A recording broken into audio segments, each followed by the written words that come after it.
नमस्कार, आप देख रहे हैं बीड न्यूज़ आप तक। बीड ज़िले की बड़ी और ज़रूरी खबरें सबसे पहले आप तक। आज हम ज़िला परिषद के ग्राउंड के अंदर में मौजूद हैं और आज हमारे साथ में अम्बा जोगई के कुछ उपोषण करते हैं यहाँ पर जो तो उपोषण के लिए बैठे हुए हैं और हम अपने वीडियो और चैनल के माध्यम से ये समझने की कोशिश करेंगे कि आखिर पूरा मामला क्या है। ये बताइए कि आप जो है तो उपोषण को कितने दिनों से बैठे हैं? आज का तीसरा दिन है। हम 23 तारीख को सुबह में उपोषण को पहले दिन बैठे वाले थे। तो आपकी मांगनी क्या है, आप क्यों बैठे उपोषण को? हमारी ये ज्वाइनिंग है तो 2007 में फातिमा उर्दू माध्यमिक शाला में हुई थी और 2019 में हमको नौकरी से निकाल दिया गया था। तो किस पोस्ट के लिए? हम मैथ और साइंस के पोस्ट के ऊपर थे वहाँ पे 8वीं से लेकर 10वीं हाई स्कूल पे। और 19 के बाद है तो उन्होंने हमको स्कूल को नहीं आने दिए, बल्कि हमने लातूर स्कूल ट्रिब्यूनल में केस दाखिल किए और 2025 में हमारी तरफ से फ़ैसला हुआ। तो पहले उन्होंने ज्वाइनिंग के वास्ते भी थोड़ा सा एतराज़ करे, ज्वाइनिंग वगैरह करा के नहीं लिए। फिर हमने एजुकेशन ऑफिस में फिर लेटर वगैरह देने के बाद हमारी ज्वाइनिंग एजुकेशन ऑफिस के ज़रिए से हो गई। लेकिन अभी 6 महीने से वो हमको मानसिक त्रास बहुत ज़्यादा दे रहे, स्कूल में बारहा तकलीफ़ दे रहे, मेंटली टॉर्चर ज़्यादा हो रहा। और फिर 6 महीने हो गए, 1 महीने का आश्वासन दिए थे कि तनख्वाह चालू कर देंगे बल्कि, लेकिन अभी 6 महीने हो गए, 6 महीने से तनख्वाह भी चालू नहीं कर रहे और वो स्कूल में सता रहे। 4 लाख रुपए मांग रहे कि ऊपर के अधिकारी है तो पैसे मांग रहे, और जब तक आप पैसे नहीं देंगे तो आप तो रिटायर भी हो गए तो आपकी पेमेंट चालू नहीं होंगी।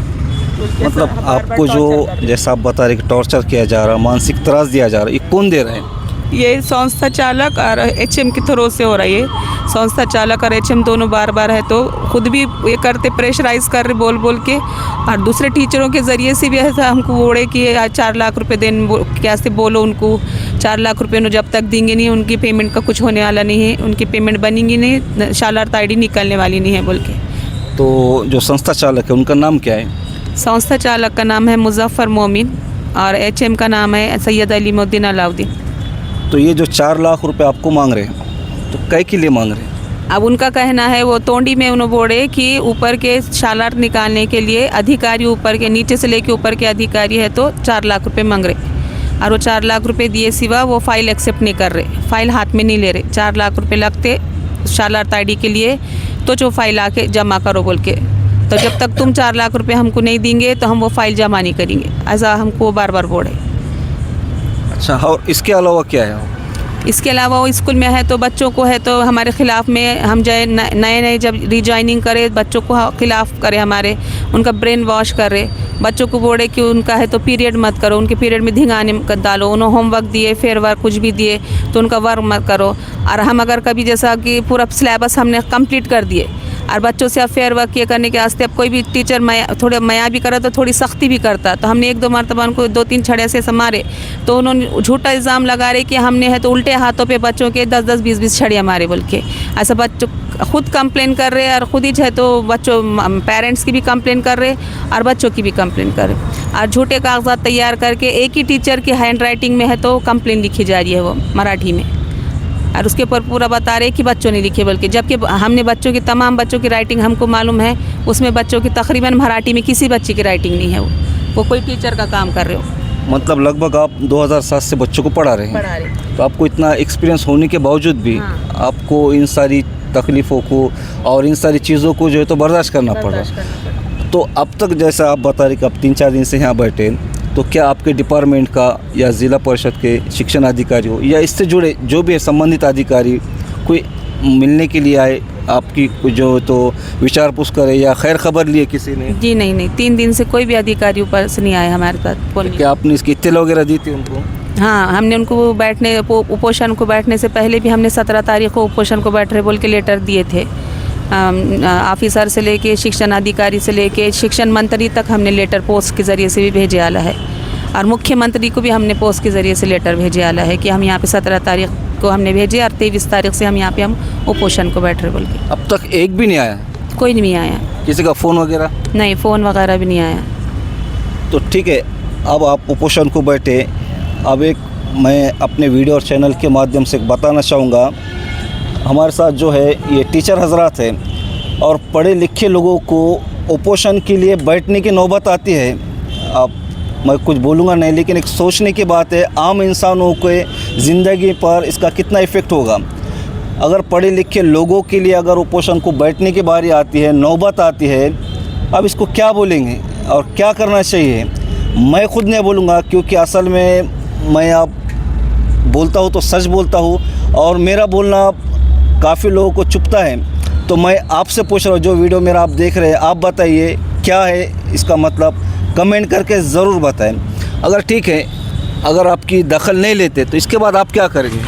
अगर वो दखल नहीं लेंगे सर तो हम हमारे शौहर के और हमारे बच्चों के साथ है तो हम मर जाएंगे सर, खुदकुशी करके ले लेंगे सर, हम आत्मदहन कर देंगे। तो अगर मैं बात करूं, सामाजिक कार्यकर्ता हैं, पॉलिटिकल है, तो क्या इन तक आपने ये मसले को हल कराने के एतबार से उनसे बातचीत की, कुछ उनसे आपको कुछ आश्वासन वगैरह?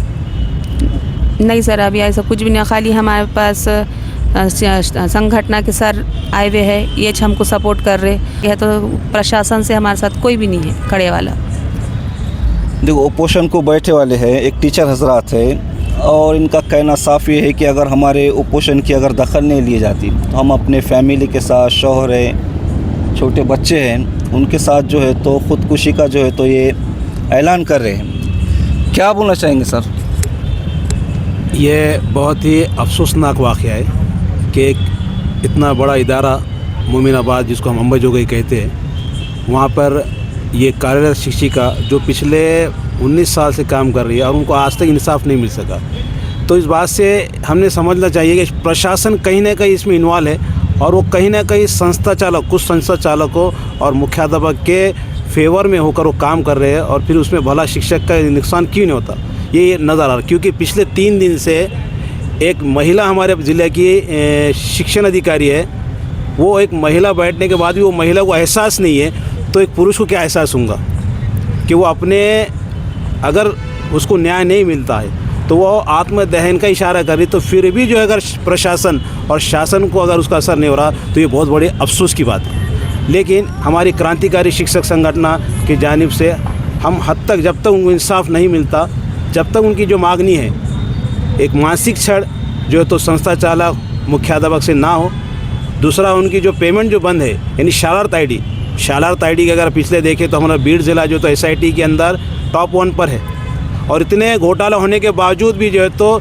संस्था चालक या मुख्याध्यापक उनसे अगर शालार्थ आईडी के लिए अगर 4 लाख की डिमांड करता है, इसका मतलब कहीं ना कहीं जो है तो प्रशासन इसमें इन्वॉल्व है, ये बात जाहिर होती है। काफ़ी बेशर्मी की बात है और कि जो है तो एक टीचर को भी जो है तो उपोषण के लिए बैठना पड़ रहा, प्रशासन दखल नहीं ले रहा, कोई दखल नहीं ले रहा। अब ये हकीकत क्या है, अब हम खुद इसमें यहाँ से आगे हम अपने वीडियो और चैनल के माध्यम से तह तक जाने की कोशिश करेंगे और सबसे बात करके इसकी जो सच्चाई है हम उस तक जो है तो पहुँचने की कोशिश करेंगे और आपको सच्चाई से बिल्कुल रूबरू कराने की हमारी कोशिश रहेंगी। ऐसा नहीं है कि हम इनके बातों से सहमत है, बिल्कुल जो सही होगा हम सही को दिखाते हैं, सही हम जनता के सामने लाने की हमारी कोशिश रहती है। क्या बोलना चाहेंगे आप? सर, मैं पिछले 2007 से लेके अब तक भी मैं अपने ही खर्च से आती हूँ। मैं दूसरे गांव में रहती हूँ, सायगांव में, और वहाँ से 15 किलोमीटर आना, 15 किलोमीटर जाना है, तो रोज़ के मुझे 100 रुपये खर्च होता है। और आज तक स्कूल से भी मुझे 1 रुपया तनख्वाह तो नहीं सर, आने जाने का भी खर्च अभी तक नहीं दिया गया है। और ये पूरे मेरे इतने साल के मेरे शौहर है तो मामूली वर्कशॉप है, इनकी पान की शॉप है, उसमें ही हमारा घर भी चलता, किराया वगैरह, बच्चों का अखराजात वगैरह सब उसमें ही है सर। और उसके अलावा मुझे रोज़ के 100 रुपये है तो अलग से निकाल के है तो ड्यूटी करना पड़ता सर। और मेरी टाइमिंग ऐसी रखे वाली है कि अगर मैं है तो 3 मरतबा अगर मेरी अगर 5 मिनट भी अगर लेट हो जाऊँगी तो मेरी एक CL पड़ जाएगी, ऐसा मेरे को है तो ज़हनी तकलीफ़ दी जाती है। इसलिए दूसरे टीचर है तो 9:45-10 बजे स्कूल को आते हैं सर, और मैं 9:15 साढ़े 9 बजे हाजिर रहना। अगर 9:30 बजे से बाद अगर हो गया तो मेरी CL डाल दी जाती है। CL में मेरे अपने हक़ के लेने लगी तो सर मेरे CL की लेटर फाड़ दे रहे और फिर मेरे नाम से नोटिस निकाले कि ये है तो बग़ैर इत्तला के है तो स्कूल से गायब रहती है बोल के। तो ये मामला क्या आप अकेले के साथ है, क्या और भी टीचर है या और भी लोगों के साथ है? नहीं, सिर्फ मेरे अकेले के साथ करते, सिर्फ मुझे सताते। क्यों तो बाकी टीचर्स भी ऐसा नहीं है कि ये नहीं है, बाकी टीचर्स ने भी डोनेशन दिया है, हमने भी हमारे हिसाब से उन्होंने जो डोनेशन मांगे थे हमने उनको डोनेशन पूरा दे दिए। बाकी टीचर्स ने भी आधा डोनेशन और आधा उनकी जो तनख्वाह चालू है पेमेंट उसमें से उनकी कटिंग हो रही है। लेकिन वो ये हमारे जैसा कि हमको जैसा नौकरी से निकाले वैसा उनको भी नौकरी से निकालेंगे बोल के सर वो हमारा सपोर्ट नहीं करते, वो अपनी जगह पर खामोश है। तो आपके फैमिली में कुल लोग कितने हैं? हमारी फैमिली में सर मेरे को 2 बच्चे हैं, मेरे बच्चे हैं, शौहर है और हम लोग 5 मेंबर हैं। अब 5 लोगों की फैमिली है और जैसा आप सबको पता है कि महंगाई का आलम क्या है, और ऐसे हाल में जैसा कि इन्होंने ख़ुद कहा कि 100 रुपये का रोज़ का जो है तो उनका ख़र्चा अपनी जेब के पैसों से जो है तो आना जाना करते थे अब तक का स्कूल का, और इसके अलावा इनको कोई पैसे नहीं मिले। तो अगर अभी मैं आपसे ही सवाल पूछूंगा, क्योंकि मैं आपको बता चुका हूँ कि प्रॉब्लम क्या है, तो आप खुद कमेंट करके बताइए क्या ये 4 लाख रुपए इन्होंने संस्था चालक को देना चाहिए कि नहीं देना चाहिए। अगर ये 4 लाख रुपए देते हैं जैसा इनका कहना है तो फिर सारा मामला सही हो जाएगा, आपको नौकरी पे लिया जाएगा। बिल्कुल हाँ, नौकरी पे तो है सर, लेकिन वो बोले कि 4 लाख रुपए दिए तो तुम्हारी शालर्त ID बनेंगे, और उन्होंने 10% है तो महीने की पगार में से 10% उनको हर महीना देना है ना। 4 लाख रुपए देने के बाद आपकी पगार चालू हो जाएंगी, सब मामला बराबर हो जाएगा। जी हाँ, हो जाएगा। बोले वो सामने से बोले कि 4 लाख रुपए दिए तो तुम्हारा काम हो जाएगा।